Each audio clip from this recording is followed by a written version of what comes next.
Télémétropole vous présente un bon programme.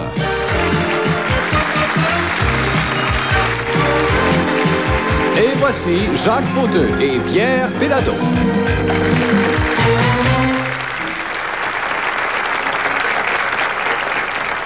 Mesdames et messieurs, bonsoir et bienvenue à un bon programme.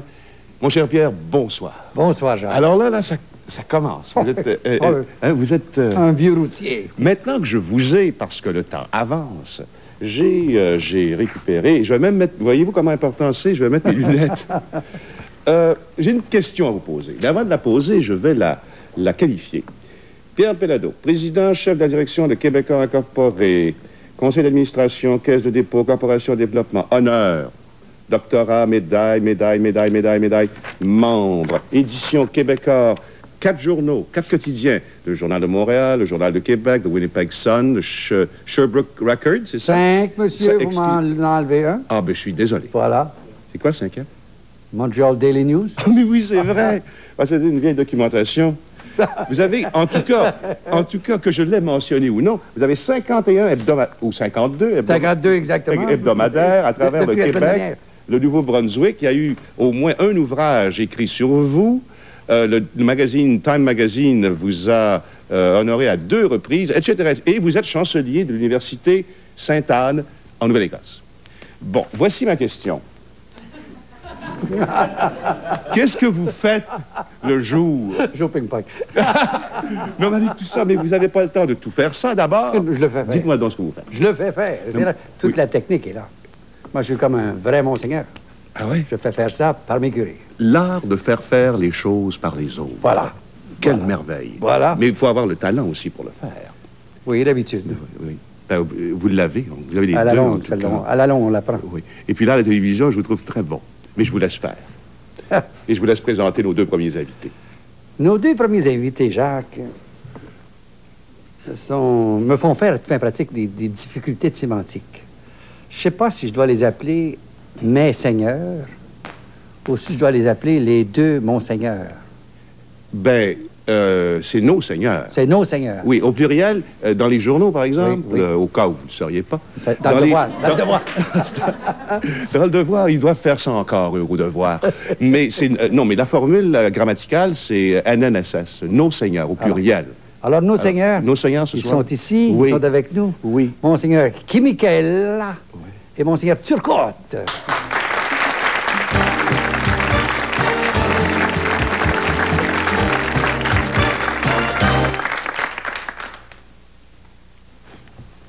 Est-ce que j'ai raison avec mes histoires de sémantique?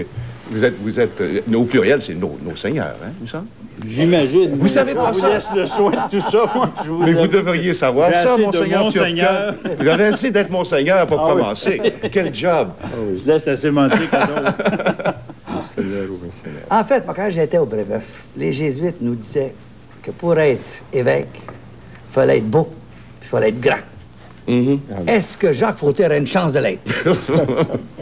Vous me regardez, et le doute... Pourquoi pas? Il y aurait d'autres conditions à accomplir. Mais j'aurais aimé ça, moi.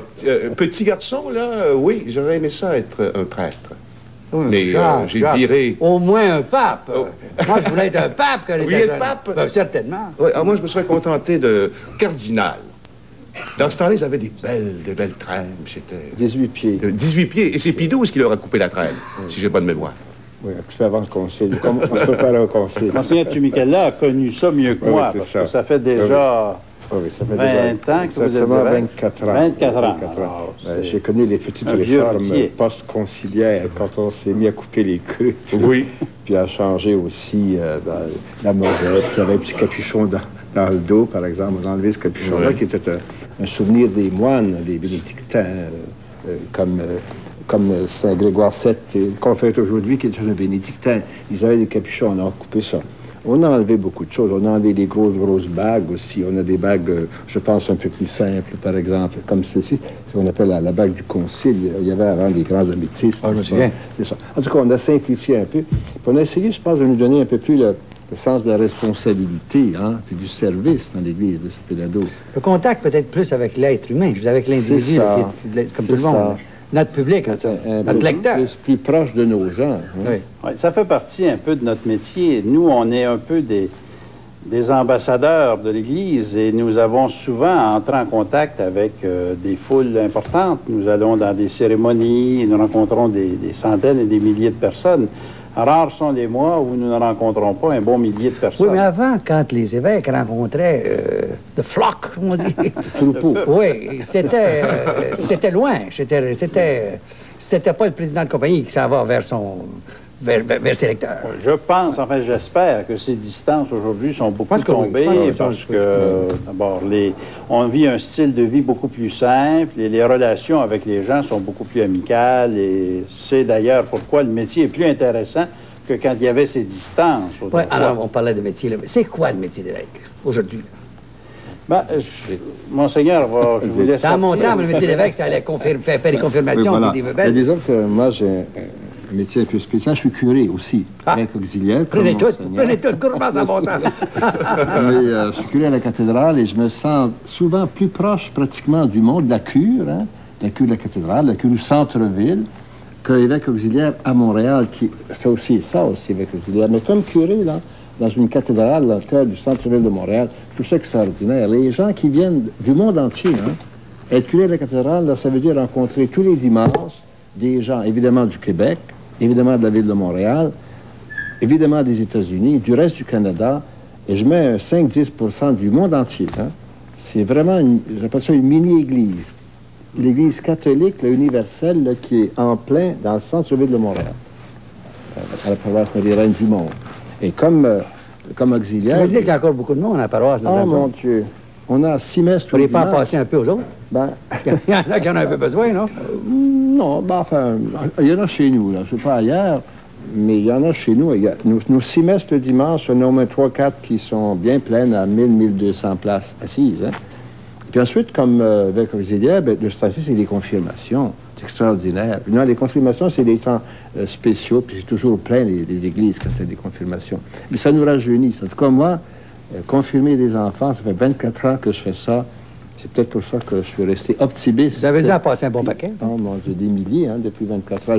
Je commence à baptiser, là. Mais qu'est-ce qui nous prouve à nous, là, ici, là? Qu'est-ce qui nous prouve que Jacques Fauteuil est confirmé? Savez-vous? C'est le cas de vous répondre. Je vais répondre à ça moi-même, d'ailleurs, parce que Monseigneur Jimmy Kellogg ne saurait pas, vous non plus. Parce qu'il est plus jeune que moi, il ne peut pas savoir ça. Oui, moi, savez-vous qui m'a confirmé, moi? C'est Monseigneur Charbonneau. Joseph. Oui, Joseph. Oui, Monseigneur Charbonneau, à l'église Saint-Germain d'Outremont.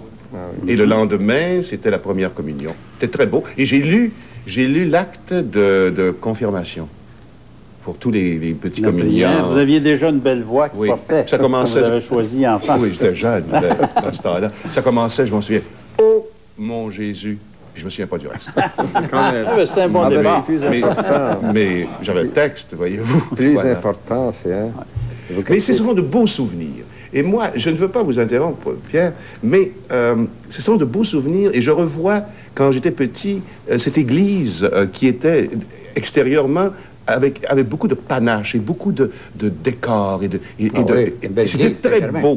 Et ça, il y avait aussi le mystère du latin qui enveloppait ça d'une aura à aller découvrir. Moins maintenant. Est-ce que j'ai tort de penser ça et de voir que la religion m'attire moins en fonction du détail dont je vous parle? À cause du secret. Ouais. Ben, enfin, remarquez que le latin, c'était pratique pour cacher les choses. C'était impressionnant. Mais je pense que la langue que les gens parlent permet de comprendre davantage ce qu'il y avait dans les prières et ce qu'il y a dans le message, dans la foi. Oui, mais d'autre part, Monseigneur, il arrive que l'introduction du français arrive au même moment qu'une baisse considérable dans la pratique religieuse.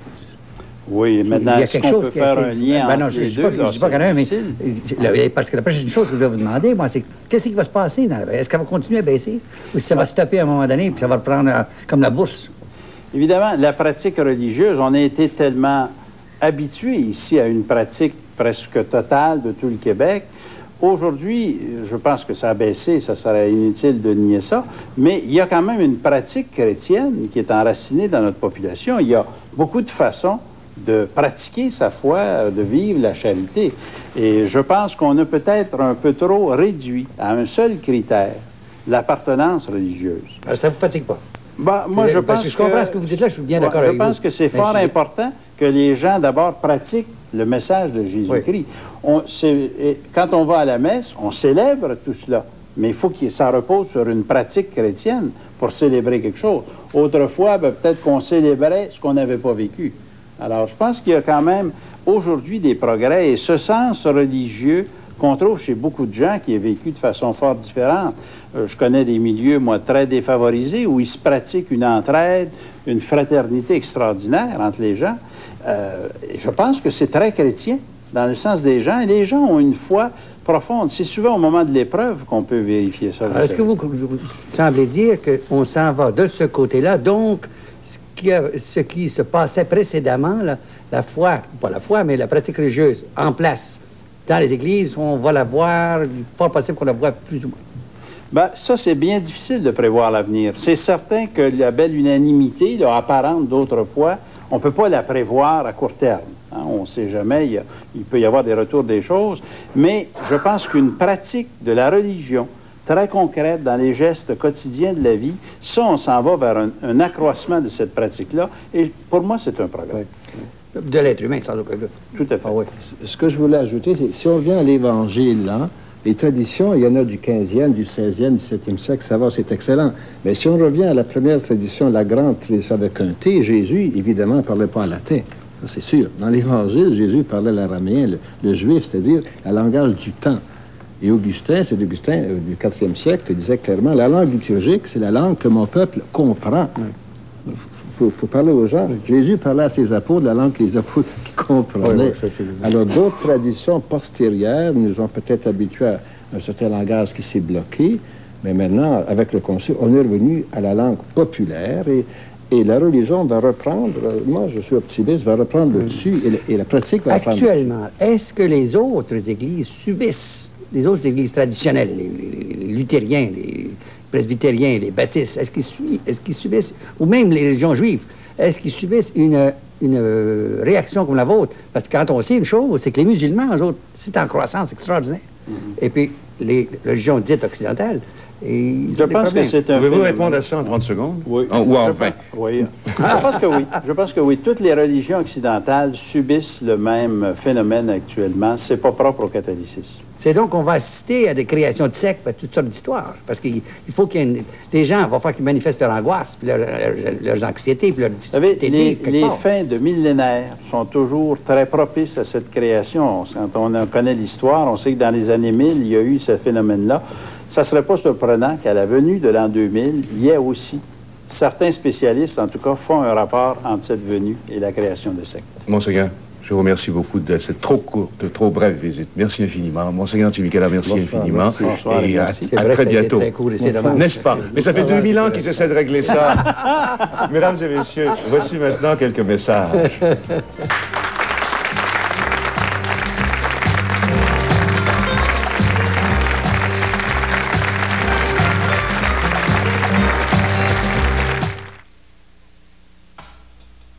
Que diriez-vous de mettre fin à votre faim avec une salade du jardin de McDonald's?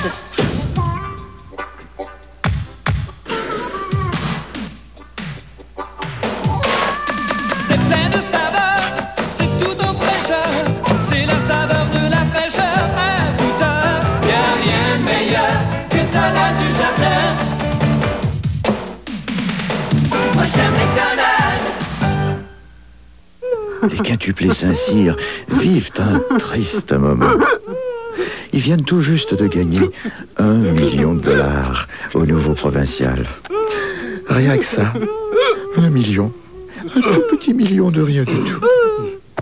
Oh, les malheureux. Heureusement qu'il y a 5 tirages.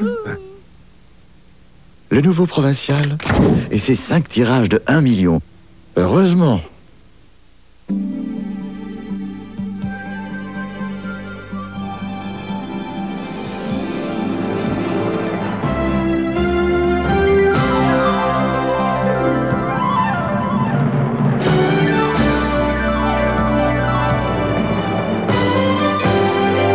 Pour faire renaître le goût d'un sandwich, il n'y a rien comme la sauce à salade Miracle Whip.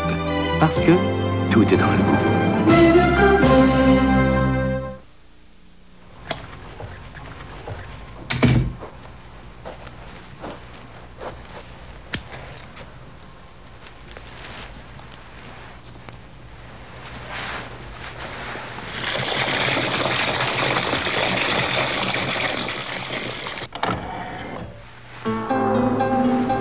L'électricité est associée à tout ce qui fait la qualité de la vie moderne.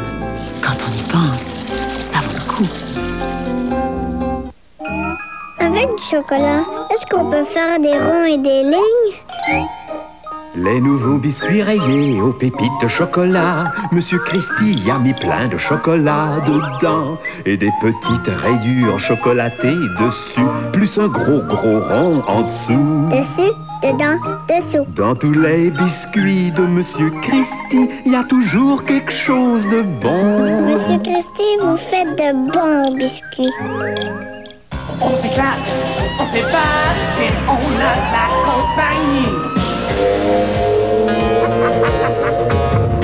J'ai dit que tu me fais craquer. Comment faire pour te parler? Es-tu assez heureux? Es-tu assez heureux? Es-tu assez heureux? Step it up, step it up.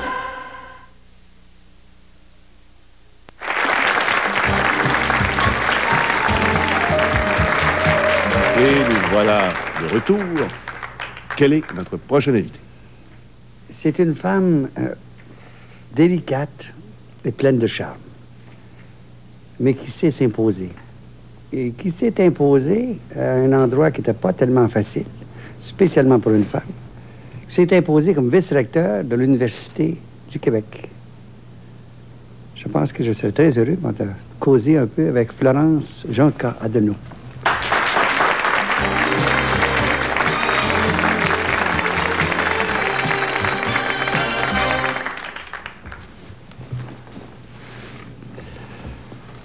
Madame Florence, c'est quoi le job de vice-recteur de l'Université du Québec? Ben, ça dépend des jours. Et selon les jours, c'est jouer au poker, jouer aux échecs, à la bataille ou au mariage. Alors en gros, à l'UQAM, je m'occupe des finances. S'occuper des finances, c'est faire deux choses. C'est d'abord aller chercher à l'extérieur des ressources qui sont toujours rares, se battre pour financer les projets toujours aussi créatifs d'une université qui est en plein développement. Et après ça, c'est se retourner vers l'intérieur, puis comme les ressources sont rares, c'est encourager tout le monde à faire plus avec moins, puis dire, vous découragez pas, on n'a pas d'argent, mais continuez. Alors essentiellement, c'est d'abord ça. Ensuite de ça, c'est diriger puis coordonner des projets de construction, de développement, de location, et faire ça en équipe.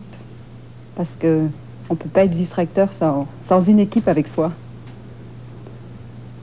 Ce matin, Florence, Le Devoir titrait à la une avec renvoi en page 10, un grand papier à la Devoir, qu'on aurait eu, nous, à peu près en 4 lignes dans le Journal de Montréal.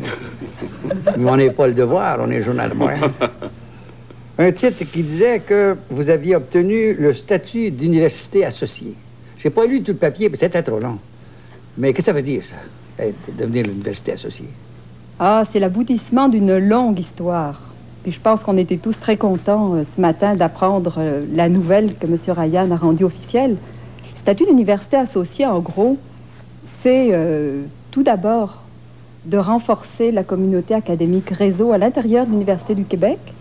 Et ensuite, compte tenu de la taille de l'UQAM, qui atteint maintenant 35 000 étudiants, qui est en compétition et en collaboration avec les universités montréalaises, obtenir une certaine autonomie au plan administratif, financier, la possibilité de signer des ententes avec, directement avec des entreprises d'autres universités, la possibilité d'émettre nous-mêmes nos diplômes, la possibilité de recommander le choix de notre recteur.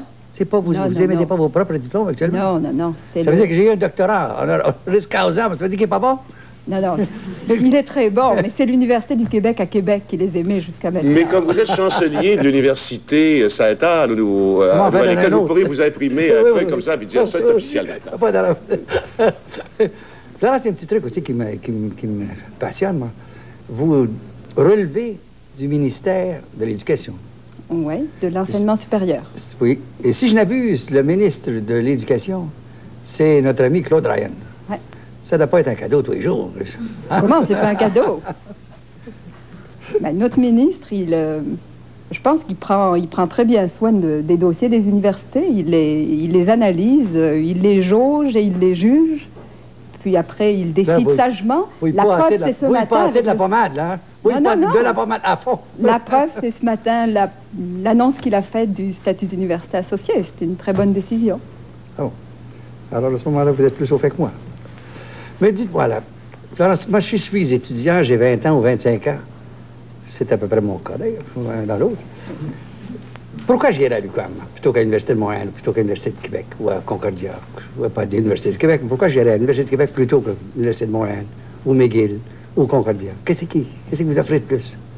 Au fond, ce que vous voulez, c'est que je réponde à la question que 35 000 étudiants se sont posés en choisissant l'UQAM. Oui. À moins qu'il n'y ait pas de place ailleurs. Oui, il y a de la place ailleurs. Oui, il y a de la place ailleurs. Puis comme on a été créé dans les années 69, en 20 ans, arrivé à 35 000 étudiants, c'est qu'il a fallu qu'un certain nombre d'étudiants décident. Comparé avec McGill et Montréal, ça veut dire quoi, ça? Montréal a combien d'étudiants? 35? On est la deuxième plus grosse université en nombre d'étudiants au Québec. Montréal, avec les écoles, les HEC, Polytechnique, est plus gros que nous. Formidable. Maintenant, pourquoi les étudiants viennent à l'UQAM? Il faudrait leur demander, mais je pense que c'est pour des caractéristiques essentiellement que c'est une université qui est perçue comme dynamique, qui a développé des programmes novateurs dans tout un tas de nouveaux domaines, peut-être mieux adaptés à la société des années 80, comme par exemple des programmes en environnement, en communication, en gestion, en comptabilité, etc. On a aussi des réussites assez extraordinaires aux examens que nos étudiants remportent sur des concours nationaux, comme en comptabilité, en administration, depuis plusieurs années. Vous savez ça, Jacques? L'UQAM a déclassé, tout pratique, les HEC. Les étudiants de l'UQAM sortent de là avec un fond beaucoup meilleur, beaucoup plus fort. C'est extraordinaire. Oui, mais pour faire suite un peu à votre réponse, que j'écoute attentivement, est-ce que vous avez une faculté de droit, de médecine, etc., ces facultés classiques qu'on retrouve à McGill et à l'Université de Montréal, ou vous n'en avez pas, hein? Mais, disons qu'à l'UQAM, on n'a pas de faculté, on a des départements. Mais sans rentrer dans ce genre de terminologie, on a des programmes de droit qui s'appellent des programmes de sciences juridiques à l'UQAM. Alors, si je veux être avocat, je peux aller à l'UQAM. Oui, vous pouvez aller à l'UQAM. Ainsi, ou à McGill, où on a la faculté de droit classique, si l'on veut, pour les besoins de la conversation. C'est ça, puis à l'UQAM, en plus, vous pouvez choisir des options, par exemple en droit, qui correspondent aux nouvelles formes de droit qui se sont développées avec les nouvelles législations au cours des dernières années. Bon. Mais vous pouvez aussi, vous préparer pour le barreau. Voilà. Ça répond à ma question, c'est ça que je voulais savoir. Mais, objectivement, c'est pas facile à répondre à cette question-là, Florence, mais est-ce que vous, indépendamment du commerce, où je pense que vous êtes supérieur, est-ce que vous avez plusieurs facultés ou départements, comme vous les appelez, supérieurs aux autres universités? Ben, la notion de supérieur est toujours un peu délicate à utiliser parce qu'on est, au fond, on est en concurrence avec les autres universités et puis tout le monde essaie d'être les meilleurs dans les disciplines dans lesquelles on est. On n'a pas de domaine comme par exemple la médecine ou la foresterie ou l'agronomie, des domaines que l'on retrouve dans d'autres universités. Foresterie, vous avez pas ça du côté de Chicoutimi? Oui, mais Chicoutimi, c'est pas l'UQAM, c'est une autre constituante du réseau de l'Université du Québec. Réseau auquel on appartient, on est complémentaire, mais c'est pas l'UQAM. En fait, vous êtes quasiment aussi compliqué qu'était Radio-Québec il y a quelques années, quand il y avait des machins trucs, on savait plus où est-ce que c'était. Oui, mais avec un statut d'université associé, ça va simplifier beaucoup. Bon. Et on a des domaines qui sont par contre en plein développement, dont on est très, très fiers. C'est tout le domaine des sciences pures et des sciences appliquées, dans lequel on investit beaucoup. On a eu, par exemple, le premier doctorat en sciences de l'environnement, et on a une très forte croissance de nos fonds de recherche et de nos étudiants dans ces domaines-là, qui sont des domaines, pour les prochaines années, à l'avant-garde dans les programmes qu'on offre. Vous avez aussi la faculté de musique, je pense, qui prend une place majeure. Parce que, Jacques, je ne sais pas si c'est au fait, mais ils ont beaucoup de professionnels comme professeurs. Oui. Par exemple, Colette Bocky, Robert Savoie, toute une série, Pierre Jasmin, qui sont des hommes, des gens de métier, de grande qualité, et qui sont professeurs à l'UQAM. Ça, c'est un plus, assurément. C'est un peu comme les grandes universités européennes. Ça. Voilà. Malheureusement, les impératifs de l'horloge nous indiquent qu'on doit vous dire merci d'être venu ce soir. Très gentil, madame. Merci. Voici maintenant, mesdames et messieurs, quelques messages commerciaux.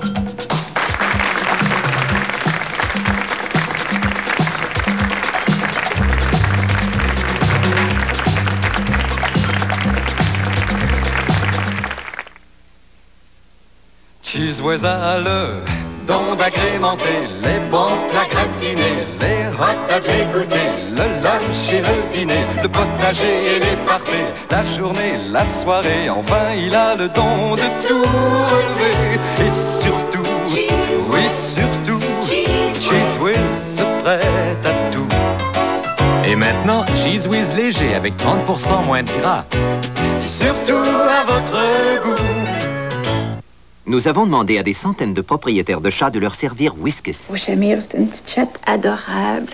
Je l'aime beaucoup. Quand on ouvre une boîte de Whiskas, ça a l'air vraiment de la vraie viande, ça a l'air du vrai poisson. La première fois que j'ai donné du Whiskas à Shamir, elle a sauté sur son assiette, elle a tout mangé très, très, très vite. Il reste absolument plus rien dans l'assiette. Si Shamir pouvait nous dire ce qu'elle pense de Whiskas, elle dirait finalement, on a trouvé quelque chose de bon. Essayez Whiskas et voyez vous-même si votre chat le préfère. Avec du chocolat, est-ce qu'on peut faire des ronds et des lignes? Les nouveaux biscuits rayés aux pépites de chocolat. Monsieur Christy a mis plein de chocolat dedans. Et des petites rayures chocolatées dessus. Plus un gros rond en dessous. Dessus, dedans, dessous. Dans tous les biscuits de Monsieur Christy, il y a toujours quelque chose de bon. Monsieur Christy, vous faites de bons biscuits.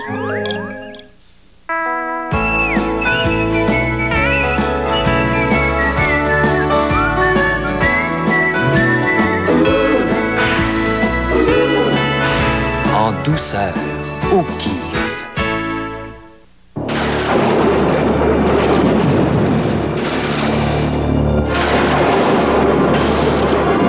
Jouez vite, à l'instant au kiff. Un concours du tonnerre. Je t'ai dit de ne jamais mettre les pieds ici, mais tu n'écoutes pas. Je t'ai prévenu du danger qui t'attend, mais tu te fiches de tout. Il n'y a que toi qui compte. Tu m'énerves, mais tu arrives à ta fin. Au revoir, bye bye. Oh non, non. Pauvre Robert. Si seulement il connaissait les insecticides Black Flag. Il saurait que lorsque vous utilisez Black Flag, les insectes baissent pavillon.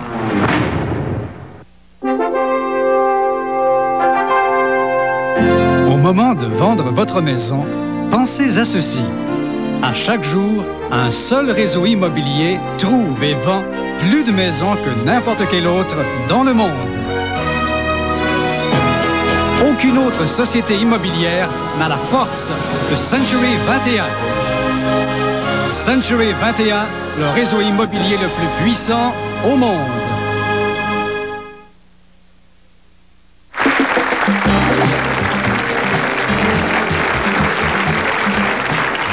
Alors comme ça, Pierre, vous lisez pas tous les articles du Devoir. Mais je les feuillette.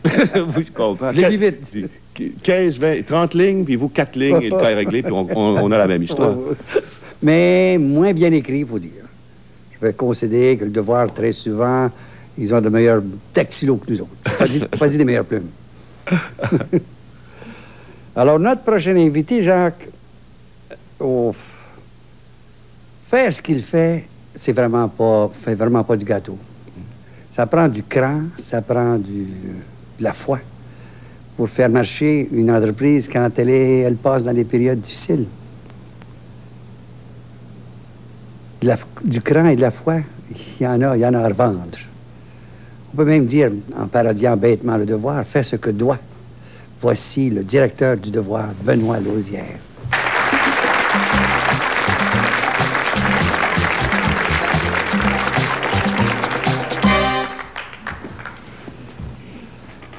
Jacques, je ne sais pas si vous avez, mais notre ami Benoît a eu un cheminement qui est bien à lui.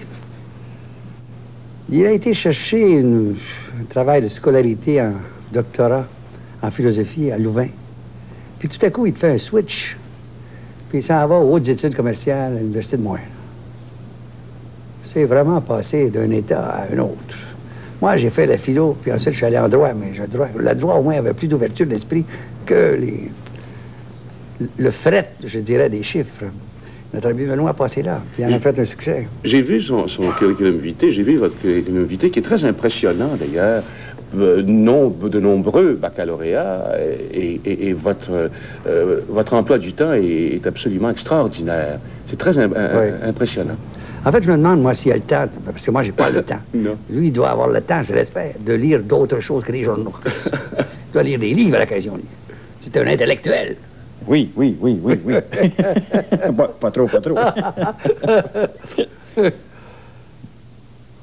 Alors, monsieur Benoît, comment tu dirais, toi, que... Oui. Comment comparerais-tu, enfin, si comparaison odieuse, si on peut dire, le devoir avec le monde?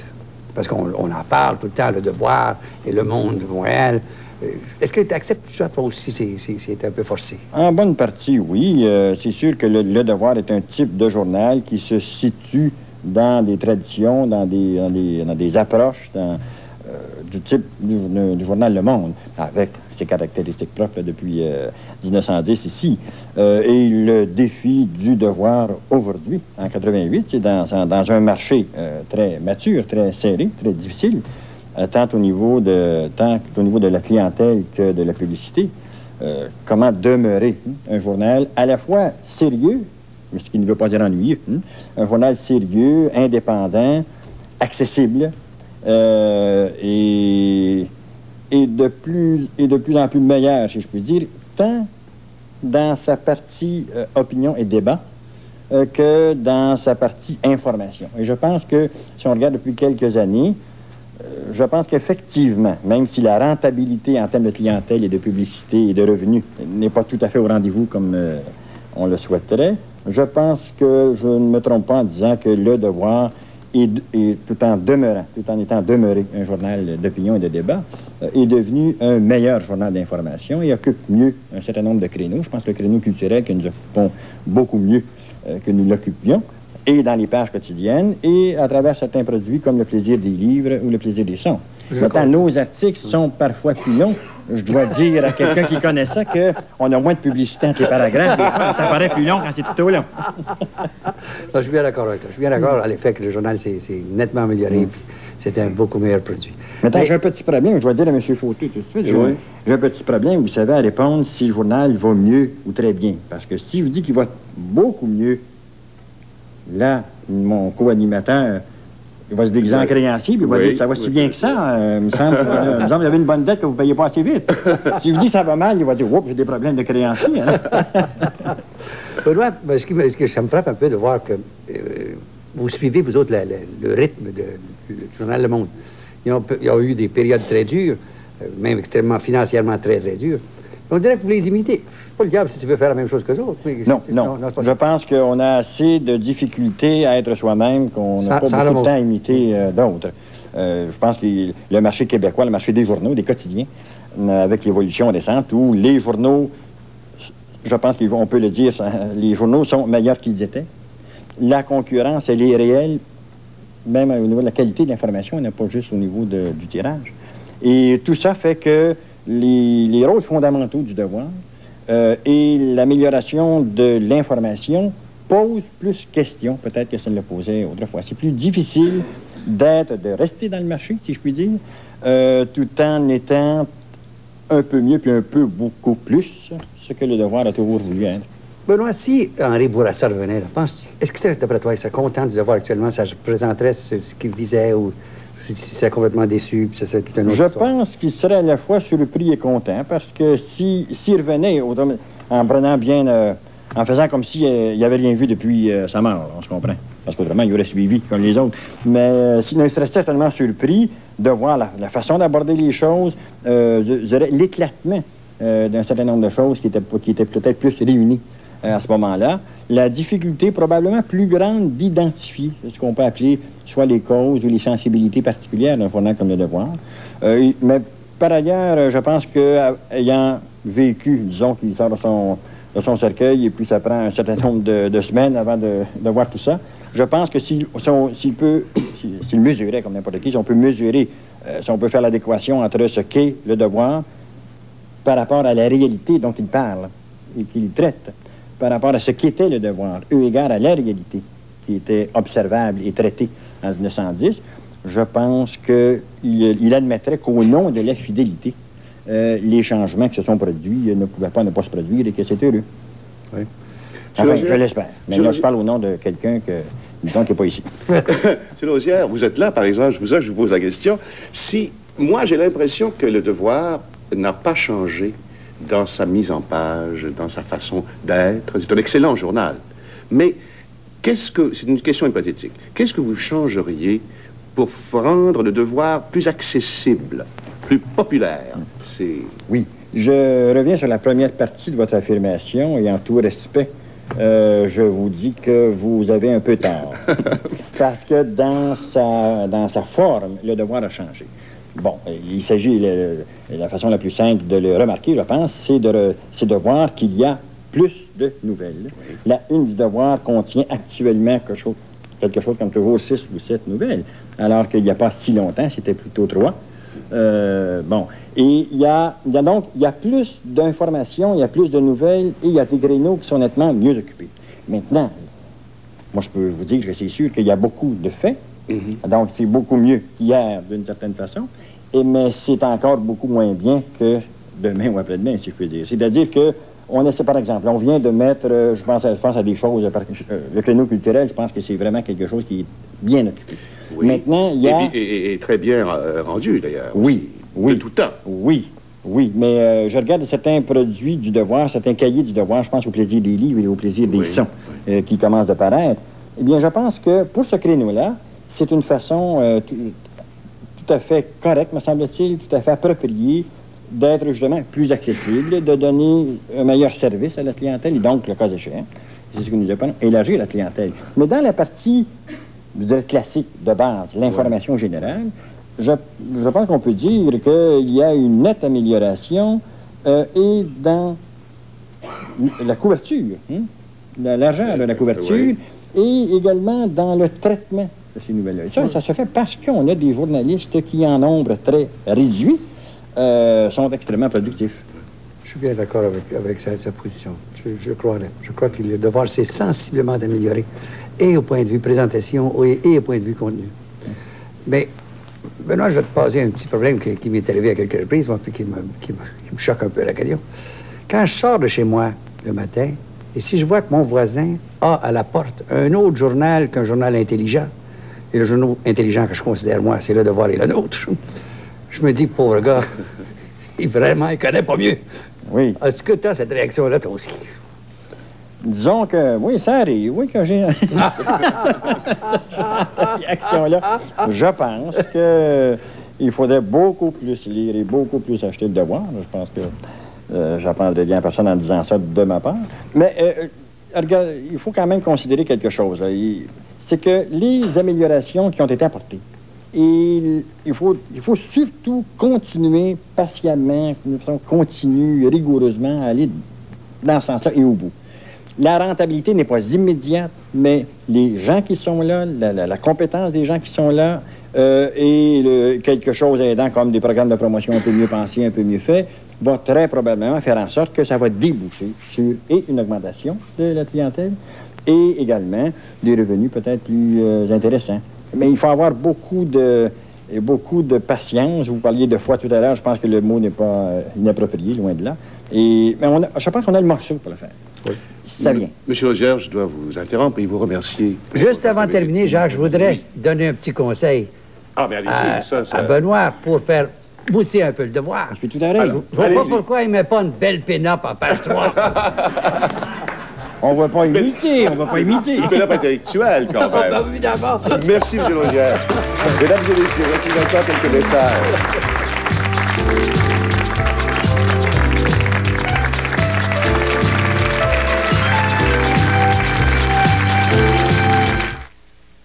C'est le plus doux. Cotonnelle, c'est si doux.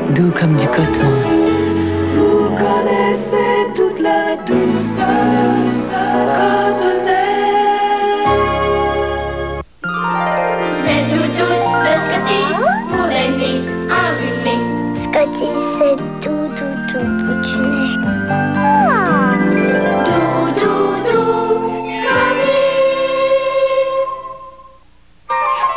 Doc! Tout le monde court après moi! Calme, monsieur Miniwit. Non, ils sont là! Ils veulent tous m'avoir! Bien, vous êtes fait avec du blé entier à 100%, c'est nutritif. Oui, nutritif! Il y a votre bon petit givrage sucré.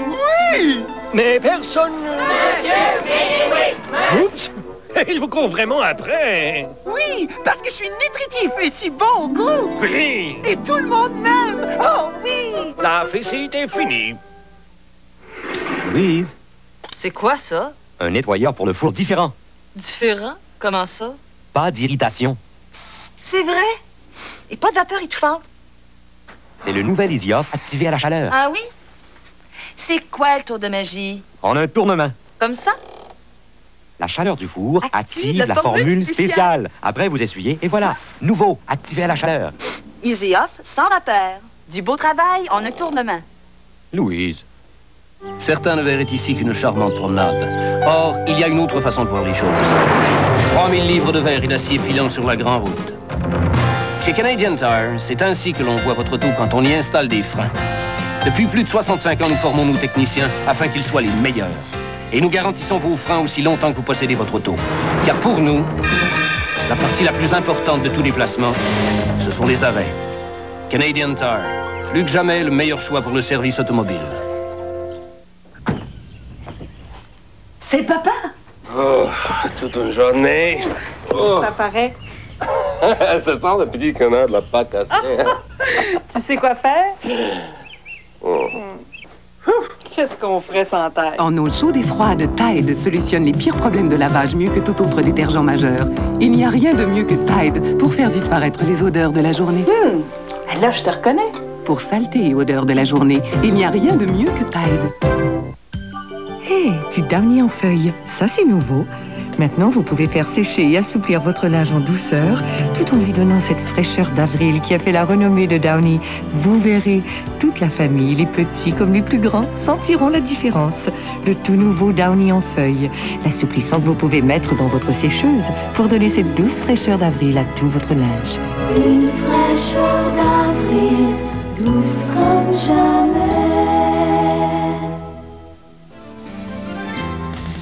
C'est le temps d'une super pause de bonne humeur. En tout, plus de 450 000 $ de prix à gagner.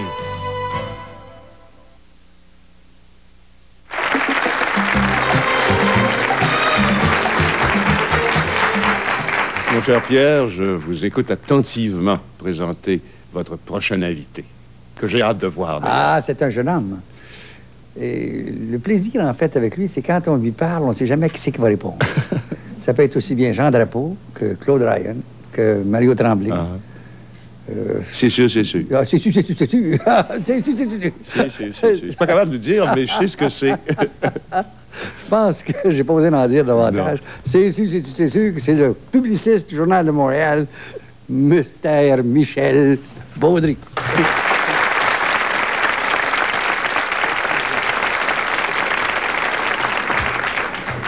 Vous me faites rire. Toujours. Tant mieux. Oui, non, mais c'est vrai. Puis j'aimerais ça, moi, pouvoir faire rire les gens comme ça. Mais vous faites rire les gens. Oui, mais c'est une autre histoire. En effet.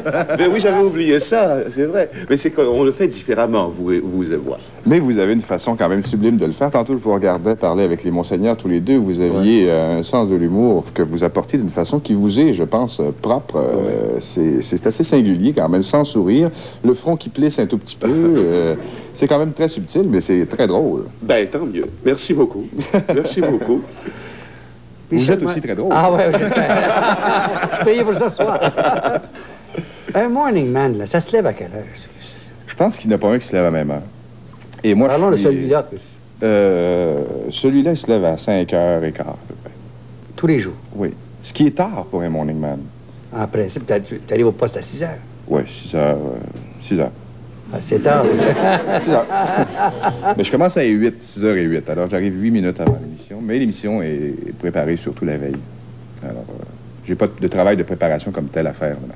C'est pas facile quand même d'arriver à 5 heures du matin et puis commencer à blablabla dans un microphone. Ça a l'air plus difficile que c'est. C'est une habitude. Quand on s'établit un système, qu'on fonctionne dans le système, ça va relativement... Ça veut dire que tu te couches à quelle heure? Je me couche relativement tard. J'écoute les informations autour de minuit. Ouais. Je dors toujours une petite heure, 1h30 le jour. Mais encore là, c'est un système. Et... 1h30 le jour que tu dors, est-ce que tu dors seul? Non. Tu te le poses pas nécessairement. Sommeil comme tel, oui. Votre carrière de comique remonte, c'est arrivé comment? C'est vraiment pas parti pour ça. C'était pas parti pour ça. C'était pas ça, parce que vous êtes animateur d'abord, annonceur. J'ai été journaliste pendant 7 ans, 8 ans. Oui. Et je m'amusais toujours dans les salles d'information, à imiter, à me moquer de l'information, tout ça. Puis, évidemment, c'est comme ça que je l'ai développé un petit peu parallèlement. Et puis, à un moment donné, je me suis retrouvé dans une station FM. Et après 8 ans de journalisme à l'actualité, je suis tourné au sport. J'ai été chroniqueur sportif pendant un bon bout de temps. Je le suis encore d'ailleurs. Et à un moment donné, il y a un animateur qui est parti d'une station FM de CKMF. L'animateur qui est parti, Alain Monpetit. La station s'est retrouvée sans Morning Man. On m'a demandé de remplacer parce que je le faisais souvent quand les vrais Morning Man étaient en vacances. Oui. Et puis là, à un moment donné, on m'a conseillé de lâcher mon fou et j'avais envie de le faire. Puis c'est comme ça que c'est parti. À 5 heures du matin? Oui, à 6 heures du matin. 6 heures du matin. Mais c'est le plus beau moment pour lâcher son fou. Lâcher son fou, oui. Ben, on est énergique le matin. Là, on vous voit beaucoup avec et en Mario Tremblay. Quels sont les autres personnages? Vous avez fait allusion à Jean Drapeau, je ne sais plus qui, moi, là. Ouais. Mais il y en a beaucoup, évidemment. Mais moi, je me considère pas comme un imitateur comme tel. Pour moi, c'est plus de la moquerie. C'est un accessoire dans mon émission. C'est un clin d'œil. Oui, c'est ça. Oui, parce que vous faites Mario avec une moustache. Oui, avec une moustache. C'est pas, vous déguisez pas en Tremblay d'aucune façon. Ben, c'est ça. Ben, moi, je trouve ça encore plus drôle. Ben, c'est que moi, évidemment, c'est pas visuel. J'ai de la difficulté à imiter de façon visuelle parce que je le fais rarement sur scène. Je vais au festival Juste pour rire une fois tous les 2 ans, puis je mets une préparation monstre parce que c'est pas mon métier. Je fais pas ça. J'ai pas de spectacle de près, jamais. Je travaille à la radio. Alors donc, c'est vocal. C'est audio toujours. Mais qui avez-vous à part Mario? Ah ben, j'en ai 150. Ah, non, même en 2. Ben, Pierre Nadeau, avec qui Pierre Nadeau? Oui. Faites-moi Pierre Nadeau. Bonsoir. Ici Pierre Nadeau. Eh bien, bientôt, je m'en vais du point, je m'en vais point. Je m'en vais à Télémétropole. Ici, oui, c'est ça. Mais c'est très bon. C'est la première fois que j'entends une invitation de Pierre Nadeau. Bravo! Faut le faire. Mais tu ne pourrais pas imiter M. Fauteuil? Je l'écoutais tantôt, puis je me disais... j'ai plus de facilité à vous imiter, je pense. Mais j'écoutais Jacques tantôt quand il disait « Mesdames, Messieurs, bonsoir ». Un peu à la Radio-Canada. Un peu à la radio, mais c'est pas tout fait. Mesdames, Messieurs, bonsoir. Mais toujours un petit peu pincé, comme ça. Ouais. Et, Ah oui? Mais je n'aurais jamais dû poser cette question-là. Voici le gars, il veut qu'on parle de lui, puis il se fait répondre. Étant donné que vous êtes passé de Radio-Canada à Télémétropole, ça va dépincer un petit peu. Non, pas tellement. Non, je vais rester moi-même. Mais il y a Moreau qui avait déjà essayé, puis ça marchait pas du tout. Je sais pas pourquoi. Mais Nadeau, vous l'avez très bien. Peut-être que je me revanche là-dessus. Ouais. Faites-moi un autre, s'il vous plaît. J'aime ça, les imitations. Je sais pas. Qui vous lance? Le pape? Le pape. Le pape, pourquoi pas? Ben, on a eu, Monseigneur, on a eu 2. Je comprends pas pourquoi vous avez invité les Monseigneurs et vous n'avez pas passé à sa sainteté. Bravo.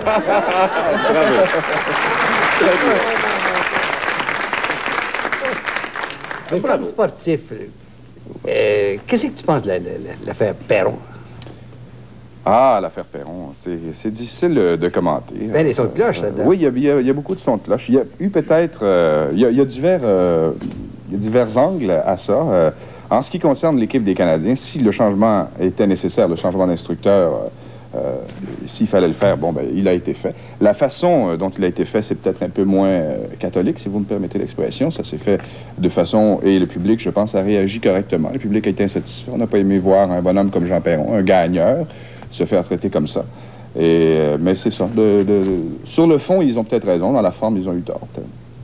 Ironie du sort, Il est en liste pour être l'entraîneur de l'année. Oui.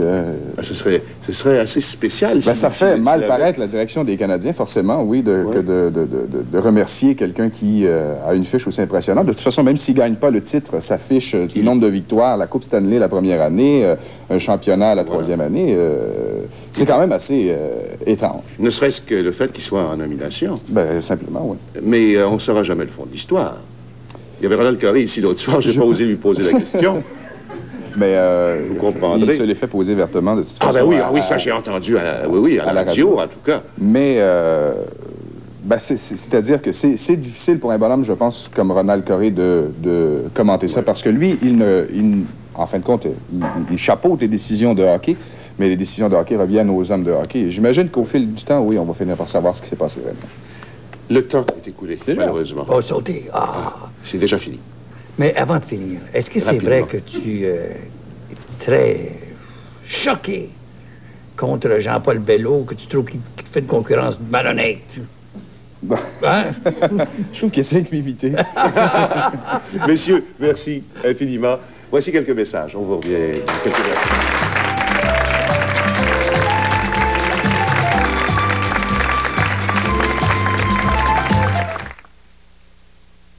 Il y a de l'action chez Uniprix. On travaille fort et sans relâche. À l'événement de l'année, la grande vente de mai d'Uniprix. Cotonnelle, papier hygiénique blanc, 8 rouleaux. Oui, 8 rouleaux, 2,59 $ seulement. Nutribar, 6 tablettes repas, seulement 6,29 $. White Swan, essuie-tout blanc, 2 rouleaux, seulement 79 cents. Pampers Ultra Plus, paquet jumbo, seulement 17,98 $. Prenez part à l'action. La grande vente de mai chez Uniprix, c'est jusqu'au 28 mai seulement. Peux-tu mettre toute une pomme dans un biscuit? Tous les biscuits Newton de Monsieur Christie sont remplis de vrais fruits.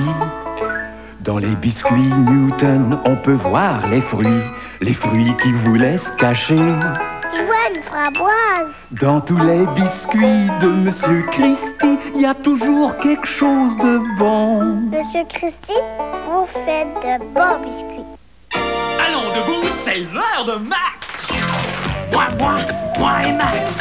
Mon Maxwell House. Moi et Max. Ramasse ta tasse, ramasse ta tasse, Maxwell House. Moi et Max. Ramasse ta tasse, ramasse ta tasse, Maxwell House. Moi et Max. Ramasse ta tasse. Max, tu as bon goût. Laisse faire! Ah, bonjour. Asseyez-vous. Tout ce que j'ai dit, c'est que... Gilles, t'as une haleine de cheval. C'est vrai. Où est-ce qu'il est, le Scope? J'en ai acheté un nouveau. Il est bleu. Écoute, si. Voici Scope à la menthe glacée. Une saveur de menthe comme vous n'en avez jamais goûté. Frais. Wow! Donnez à votre haleine une fraîcheur de menthe glacée. Et puis? Excusez-nous. Oh! Scope menthe glacée. Un nouveau goût de l'efficacité. Ah, je me souviens de la vieille maison de famille que nous prêtait ma tante Cécile durant les vacances.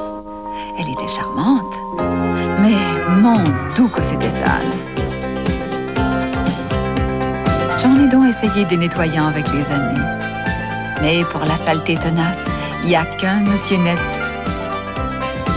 La cuisinière, Monsieur Net la faisait briller. Tout était étincelant avec Monsieur Net. Ouais! Même le poste de mon oncle Alfred se mettait à chanter. Et après le grand ménage, ça sentait propre grâce à Monsieur Net. Monsieur Net nettoie si bien que tout brille. En matière de protection, seule Always est recouverte d'aérosec, un voile breveté qui aide à la maintenir plus nette et plus sèche en surface. Always, la seule maxi recouverte d'aérosec, la plus nette, la plus sèche des protections. C'est le temps d'une super pause de bonne humeur. En tout, plus de 450 000 $ de prix à gagner.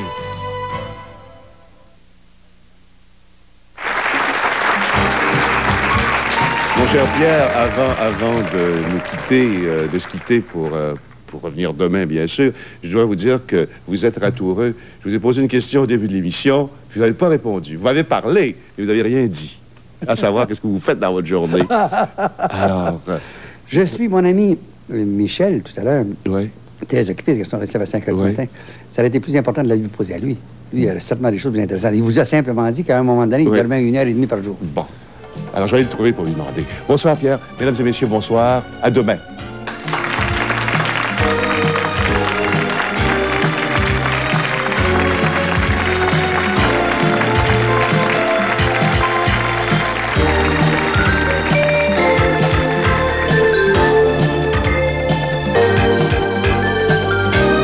Dans un moment, tirage du Loto 649 et suivront les nouvelles TVA.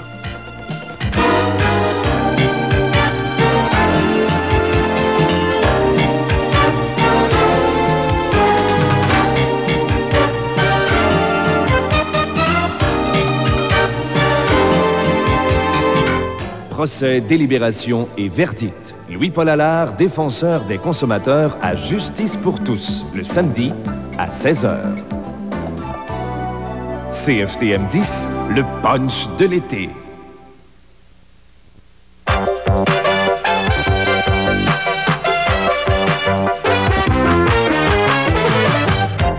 Bonsoir, mesdames, messieurs. Ici Diane Lafrance et bienvenue au tirage du Loto 649 du 25 mai 1988. C'est le tricompte, 2 tirages par semaine, présentés toujours le mercredi et le samedi. Eh bien, le gros lot a été remporté lors du dernier tirage, donc ce soir, en raison des mises. La cagnotte est évaluée à 1 600 000 $. Bonne chance et si vous le voulez bien, nous allons immédiatement dévoiler la combinaison gagnante. Voilà, vous apercevez présentement les boules numérotées de 1 à 49 et qui s'insèreront automatiquement dans le boulier. Pendant que celui-ci mélange les boules, je vous rappelle que les terminaux de l'Auto-Québec ont accepté les mises du Loto 649 jusqu'à 20h ce soir et aux heures correspondantes dans les points de vente au Canada, suivant bien sûr le décalage horaire. Nous avons procédé au tirage vers 21h à Toronto en présence des vérificateurs externes des firmes Thibault Marchand, Pete Marwick et du Montréal Trust. Nous avons un premier numéro, il s'agit du 13. Le 13, c'est suivi du 40. Le numéro 40, comme troisième numéro, il s'agit du 28. Le 28, on poursuit cette fois la combinaison avec le 41. Le 41. Voici maintenant l'avant-dernier numéro, il s'agit du 43. Le numéro 43. Et on complète cette fois avec le 2. Le numéro 2. Le numéro complémentaire, celui qui clignotera sur votre écran dans quelques instants, il s'agit du 36. Le numéro 36. Voilà donc la combinaison chanceuse du tirage du 25 mai 1988 du Loto 649 dans l'ordre. Le 2, le 13, le 28, le 40, le 41, le 43 et le numéro complémentaire, le 36. Alors, si vous possédez les 6 numéros gagnants, eh bien, vous remportez ou encore partagez le gros lot du 6 sur 6, évalué ce soir à 1 600 000 $. Si vous détenez 5 numéros gagnants et le numéro complémentaire, eh bien, vous remportez un lot du 5 sur 6 plus. Vous touchez également un lot si vous détenez 3, 4 ou 5 numéros gagnants. Enfin, lorsque le gros lot du Loto 649 n'est pas gagné, il s'accumule d'un tirage à l'autre.